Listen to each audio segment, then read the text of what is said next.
فيه السودان بالدرك والحراء فإما سألت رسول الله صلى الله عليه وسلم وإما قال أتشتهين تنظرين قلت نعم فأقامني وراءه خدي على خده وهو يقول جزنكم يا بني أرفدة حتى إذا مللت قال حسبك قلت نعم قال فاذهبي. اور یہ عید کا دن تھا، اس میں حبشی کھیل رہے تھے نیزے کے ساتھ اور ڈھال کے ساتھ، نیزوں اور ڈھالوں کے ساتھ وہ کھیل رہے تھے۔ یا تو میں نے رسول اللہ صلی اللہ علیہ وسلم سے سوال کیا یا رسول اللہ صلی اللہ علیہ وسلم نے کہا کہ کیا تم دیکھنا چاہتی ہے؟ میں نے کہا جی ہاں۔ آپ نے مجھے اپنے پیچھے کھڑا کر دیا اور میرے جو گال تھے وہ رسول اللہ صلی اللہ علیہ وسلم کی گالوں پر تھے۔ وَهُوَ يَقُولُ، اس حال میں کہ نبی صلی اللہ علیہ وسلم کہہ رہے تھے دونکم یا بنی ارفدہ، تیار ہو جاؤ، لازم پکڑو تم بنی ارفدہ۔ یہاں تک کہ جب میں اٹھا گئی تو آپ نے فرمایا تجھے کافی ہے؟ میں نے کہا جی ہاں۔ آپ نے فرمایا پھر تو چلی جا۔ امام بخاری رحمۃ اللہ علیہ اس حدیث کو اسی باب کے تحت لائے ہیں جس میں آتا ہے کہ عید کے دن نیزوں اور ڈھالوں کے ساتھ کھیل۔ یہ ایک دوسری حدیث ہے، بعض راویوں نے اس کو ایک ہی بنا کر بیان کیا اور بعض نے اس کو علیحدہ بیان کیا ہے۔ اب اس حدیث کے اندر یہ آتا ہے کہ عید کا دن تھا اور حبشی جو تھے وہ مسجد کے اندر نیزوں اور ڈھالوں کے ساتھ کھیل رہے تھے۔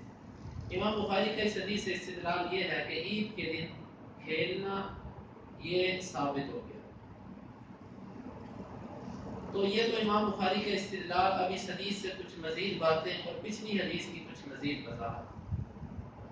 پچھلی حدیث میں یہ تھا کہ عائشہ رضی اللہ عنہ کے پاس دو بچیاں وہ گیت گا رہی تھی، جنگ بعات کے معاملے میں وہ گیت گا رہی تھی۔ تو نبی صلی اللہ علیہ وسلم منہ پر کپڑا لے کر لیٹ گئے اور اپنا چہرہ دوسری طرف کر دیا۔ ابو بکر رضی اللہ عنہ آئے، انہوں نے ڈانٹا کہ نبی صلی اللہ علیہ وسلم کے پاس یہ کیا کر رہی ہے؟ پھر عائشہ رضی اللہ عنہ کہتی میں نے ان کو بھیج دیا۔ یہاں سے بعض صوفیاء نے یہ استدلال کیا ہے قوالی کے حوالے سے، رقص اور سماع۔ وہ کہتے ہیں کہ یہ جائز ہے رقص کرنا کیونکہ یہ بچیاں گا رہی تھی، اور سماع ایسے گیت اور گانے سننا، حالانکہ ان دونوں کے اندر زمین و آسمان کا فرق ہے۔ یہ ایک قومی ترانہ پڑھا جا رہا تھا اور اس میں وہ جنگ بعات کے جو اشعار، بہادری والے اشعار پڑھے جاتے تھے، اس قسم کے اشعار تھے۔ لیکن اگر آپ قوالی کو سنتے ہیں تو اس کے اندر اگر ڈھول ڈمکا بانسری باجا اس کو سائڈ میں بھی کر دیا جائے تو اس کے اندر کفر اور شرک کے سوا کچھ نہیں ہوتا، الا ماشاءاللہ شاید کوئی ایسا کسی کا کلمہ ہو کہ جس میں ایسی بات نہ ہو، وگرنہ اس میں اللہ تعالیٰ کی صفات غیروں کے لیے اور انبیاء کو اللہ کے درجے پر اور اولیاء کو انبیاء کے درجے پر یہ مبالغہ امیزی ان قوالیوں کے اندر ہوتی ہے۔ اور یہ جہالت ہمارے معاشرے میں اس حد تک ہے کہ اکثر لوگ اس قوالی کو عبادت سمجھتے ہیں اور صبح فجر کے وقت فجر کی تلاوت کے بعد اس کو وہ عبادت سمجھ کے اس قوالی کو سنتے ہیں۔ حالانکہ سچی بات یہ ہے، یہ کوئی جذباتی بات نہیں کہ قوالی جو ہے یہ گانے سے بھی بدتر ہے۔ گانے کے اندر اللہ اور اس کے رسول کا نام نہیں ہوتا، اس میں تو سب کو پتہ فحاشی ہے، بے حیائی ہے، لیکن اس میں لوگوں پر دین کے نام پر گمراہ کیا جاتا ہے۔ یہ قوالی اس سے بڑا گناہ ہے، اس سے بڑا جرم ہے جتنا گانے کے اندر۔ اس کا یہ مطلب نہیں کہ گانا سننا جائز ہو گیا، گانا اپنی جگہ پر حرام، قوالی اس سے بڑھ کر حرام ہے۔ اس کا جواب یہاں سے جو صوفیاء نکالتے ہیں وہ ثابت نہیں ہوتا۔ اب اس حدیث سے یہ بھی معلوم ہوتا ہے کہ استاذ کی موجودگی میں شاگرد جو ہے وہ فتویٰ دے سکتا ہے۔ اب نبی صلی اللہ علیہ وسلم موقع پر موجود ہیں، ابو بکر رضی اللہ عنہ نے آ کر ان کو ڈانٹا، اگرچہ نبی صلی اللہ علیہ وسلم نے اس کی اجازت دے دی کہ چھوڑو رہنے دو ان کو، لیکن معلوم یہ ہوا کہ استاذ کی موجودگی میں شاگرد اگر کوئی کسی غلط چیز کو دیکھتا ہے اور وہ اس سے روک دیتا ہے تو یہ ممنوع نہیں ہے، کیونکہ امر بالمعروف اور نہی عن المنکر اس کا تعلق کسی کے چھوٹے اور بڑے ہونے سے نہیں ہے. جب کوئی غلط چیز انسان دیکھے تو اس کو اس سے روک سکتا ہے.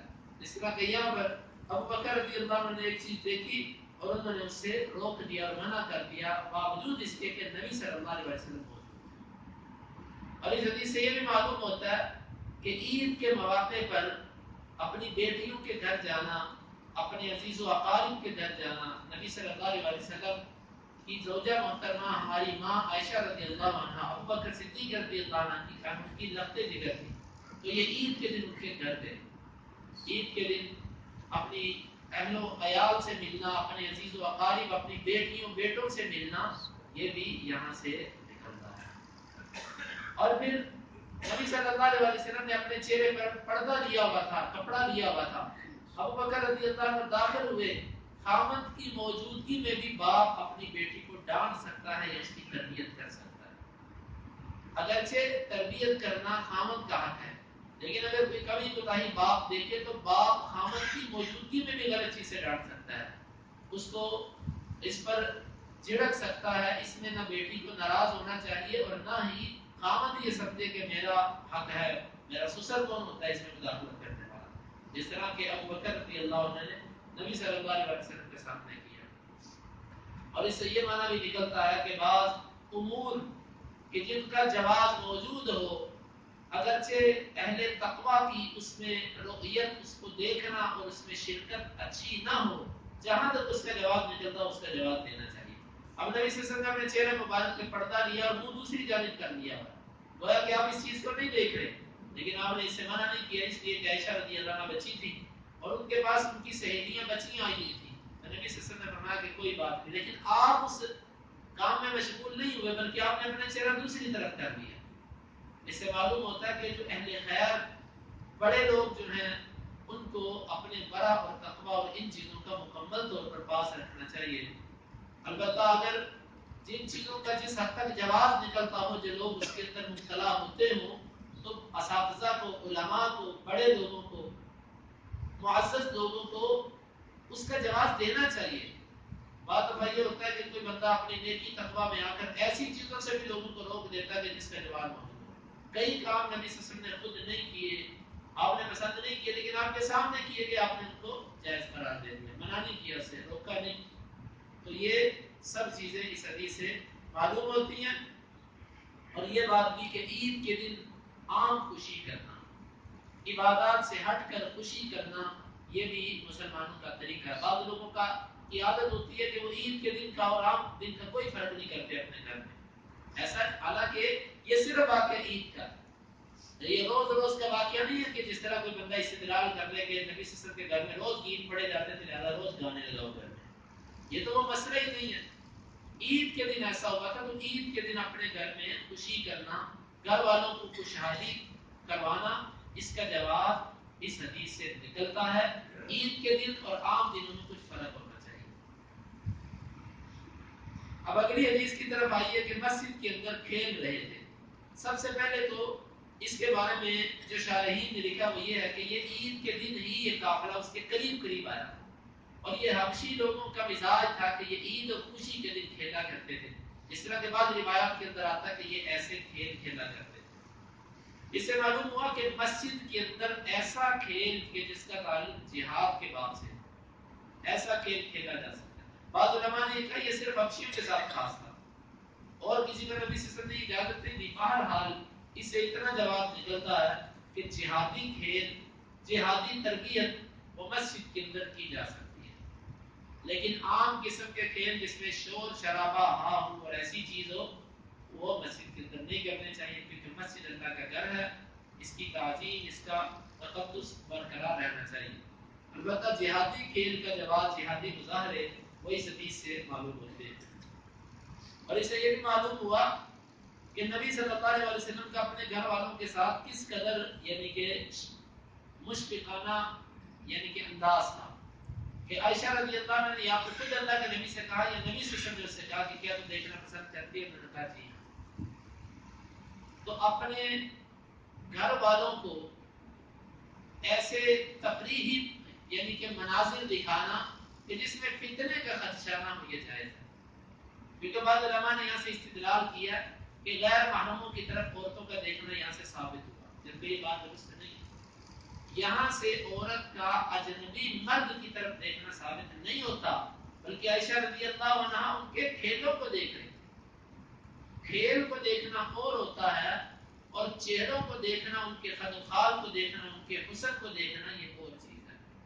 اور اس پر تو سب علماء متفق ہیں کہ جب فتنے کا خطرہ ہو، کسی قباحت میں واقع ہونے کا خدشہ ہو، تو پھر حرام ہے عورت کا مرد کی طرف دیکھنا۔ شہوت کی نظر سے دیکھنا، کسی اور غرض سے دیکھنا یہ جائز نہیں ہے۔ تو یہ کھیل کی طرف دیکھنا، اس کا جواز یہاں سے نکلتا ہے، غیر مردوں کی طرف دیکھنے کا جواز کسی صورت میں یہاں سے نہیں نکلتا۔ اور یہ بھی کہ نبی صلی اللہ علیہ وسلم عائشہ رضی اللہ عنہ کے لیے پردہ بن کے کھڑے ہو گئے، اور عائشہ رضی اللہ عنہ نے اپنی تھوڑی نبی صلی اللہ علیہ وسلم کے کندھے پر رکھی اور چہرے کے ساتھ چہرہ ملا دیا۔ اس سے نبی صلی اللہ علیہ وسلم کے اپنے گھر والوں کے ساتھ شفقت محبت معلوم ہوتی ہے۔ اکثر ہمارے لوگ ایسے ہوتے ہیں کہ وہ ضرورت کے وقت ہی بس اپنے گھر والوں سے کوئی اچھی بات کرتے ہیں، جب ان کا مقصد پورا ہو جاتا ہے پھر ان کی آنکھیں ماتھے پر ہوتی ہیں، اور وہ بس جتنی دیر تک پھر کبھی ضرورت نہیں پڑتی وہ اس کے ساتھ نہ کبھی ہنسی خوشی کی بات کرتے ہیں اور نہ اس کے ساتھ کوئی ایسا رویہ رکھتے ہیں۔ یہ تعلیم نبی صلی اللہ علیہ وسلم کی نہیں ہے، بلکہ نبی صلی اللہ علیہ وسلم میں ایک روایت کے لفظ یہ ہیں، آپ نے فرمایا یا حمیرہ۔ حمیرہ اس خاتون کو کہتے ہیں جو گوری اور سرخ رنگ کی، خوبصورت عورت، پیار محبت کے ساتھ اس کے لیے ایسے الفاظ بولنا نبی صلی اللہ علیہ وسلم سے ثابت ہے۔ اس کی چھیڑ نہیں، کوئی الٹے نام نہیں لینے اس کو اذیت نہیں دینی، بلکہ ایسا نام لینا جو اس کے بس پر دلالت کرتا ہو، جس سے وہ خوش ہوتی ہو، یہ نبی صلی اللہ علیہ وسلم کے طریقے ہیں۔ تو آپ نے عائشہ رضی اللہ عنہ کو ان الفاظ سے بلایا، تو آپ صلی اللہ علیہ وسلم دوسری کسی حدیث کے اندر آتا ہے کہ نبی صلی اللہ علیہ وسلم میں جب تھک گئی آپ نے فرمایا کافی ہے، میں نے کہا جی ہاں، آپ نے فرمایا چل پھر چلی جا۔ اور دوسری روایت کے اندر آتا ہے کہ نبی صلی اللہ علیہ وسلم مجھے کہہ رہے تھے کہ بس، میں کہہ رہی تھی نہیں میں نے اور دیکھنا ہے، آپ کھڑے رہے، آپ پھر کہتے بس، میں کہہ رہی تھی نہیں میں نے اور دیکھنا ہے۔ اور ایک روایت کے اندر یہ آتا ہے کہ عائشہ رضی اللہ عنہ کہتی ہیں کہ میں یہ دیکھنا چاہتی تھی کہ نبی صلی اللہ علیہ وسلم میرے سے کتنی محبت کرتے ہیں، اس لیے میں کھڑی رہی، میں نے کہا نہیں ابھی نہیں جانا ہے۔ اور بعض روایت کے اندر یہ لفظ ہیں، وہ کہتی تھی کہ میں اپنی سوتنوں کو یہ بتانا چاہتی تھی کہ ان کو پتہ چل جائے میرا کتنا مقام ہے نبی صلی اللہ علیہ وسلم، یہ حدیث کے لفظ ہے۔ تو یہ بہرحال اس سے نبی صلی اللہ علیہ وسلم کا اپنے گھر والوں کے ساتھ خیر خواہی محبت نظر۔ آج یہ مزاج ہے کہ کئی لوگ یہ کہتے ہیں کہ جو اپنی بیوی کے ساتھ تھوڑی سی نرمی کرے اس کو کہہ دیتے ہیں یہ تو رنگ مرید ہے، یہ تو بیوی کے نیچے لگا ہوا ہے۔ اور علماء کے بارے میں اکثر لوگ یہ کہتے ہیں مولوی جو ہے نا یہ بیویوں کے نیچے لگے ہوتے ہیں، حالانکہ یہ بات نہیں ہے۔ اللہ کا شکر ہے ہمیں مسائل کا پتہ ہے، ہمیں پتہ ہے کہ عورت کے کتنے حقوق ہیں، اس کے ساتھ کیا خیرخواہی ہونی چاہیے۔ کبھی اس کے ساتھ انسان گھر کے کاموں میں، کبھی مشین پہ، کبھی کپڑے دھلانے پہ، کبھی صفائی پہ، کبھی برتن دھونے پہ، کبھی دیگر کاموں پہ اس کے ساتھ ہاتھ بٹائے۔ یہ ہمارے نبی صلی اللہ علیہ وسلم کا طریقہ تھا کہ وہ اپنے گھر والوں کے ساتھ کام کیا کرتے تھے۔ تو اس لیے اس سے گھر والوں کے ساتھ انتہائی شفقت اور نرمی۔ بعض لوگ یہ کہتے ہیں جہالت ہے نا، جہالت، وہ کہتے ہیں بڈھی رکھو چند کے یا مسے تے یا نسے، یہ کس قدر جاہلانہ مقولہ ہے کہ جس کا اسلام کے ساتھ یہ کہا جا سکتا ہے کہ دور تک کا مزاج۔ یاد رکھیے ایسے مزاج کے لوگ جو یہ سمجھتے ہیں کہ عورت کو دبانے سے گھر بستا ہے، وہ اپنے گھر اجاڑتے ہیں، اور ایسے لوگوں کی جب اولادیں جوان ہوتی ہیں پھر عورتیں ان سے انتقام لیتی ہیں۔ یہ لکھی پڑھی اور دیکھی ہوئی بات ہے کہ ایسے لوگ جب بوڑھے ہو جاتے ہیں، اولادیں جوان ہو جاتی ہیں، اولاد کا طبی طور پر میلان ماں کی طرف ہوتا ہے، تو پھر ماں ان کو کہہ دیتی ہے کہ انہیں ساری زندگی اس نے مجھے ایسے کیا، تو پھر بچے بھی بابے کے ساتھ ایسا سلوک کرتے ہیں کہ بابے کی پھر موت جو ہے نا وہ یہی دیکھتا ہے، انتظار کرتا ہے کہ کب میں مروں اور میری جان چھوٹے بچوں سے۔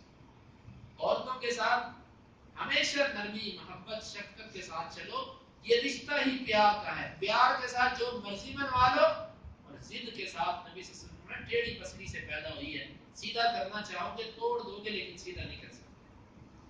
تو نبی صلی اللہ علیہ وسلم اس کے ساتھ ساتھ بنو الفجا کو جوش دلا رہے تھے، شابہ خوب کرو، اندر آتا ہے کہ عمر رضی اللہ عنہ آئے ان کو ڈانٹنا شروع کر دیا.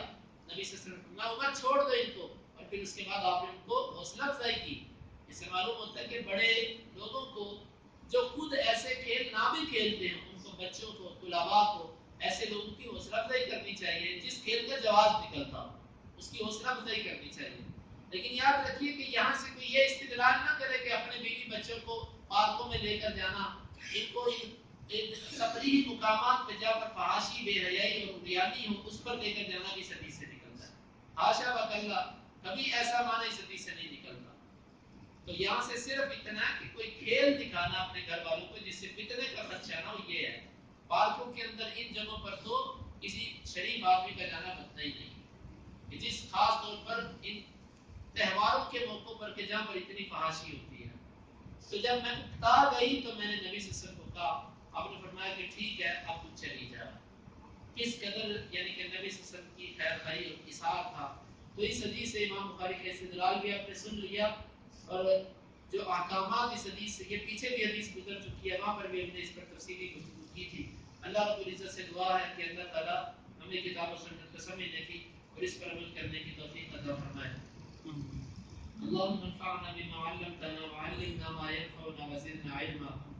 اللهم اقسم لنا من خشيتك ما يحول بيننا وبين معاصيك, ومن طاعتك ما تبلغنا به جنتك, ومن اليقين ما تهون به علينا مصائب الدنيا. متعنا اللهم بأسماعنا وأبصارنا وقوتنا أبدا ما أحييتنا, واجعله الوارث منا, واجعل ثارنا على من ظلمنا, ولا تجعل مصيبتنا في ديننا, ولا تجعل الدنيا أكبر همنا ولا مبلغ علمنا, ولا تسلط علينا من لا يرحمنا. وآخر دعوانا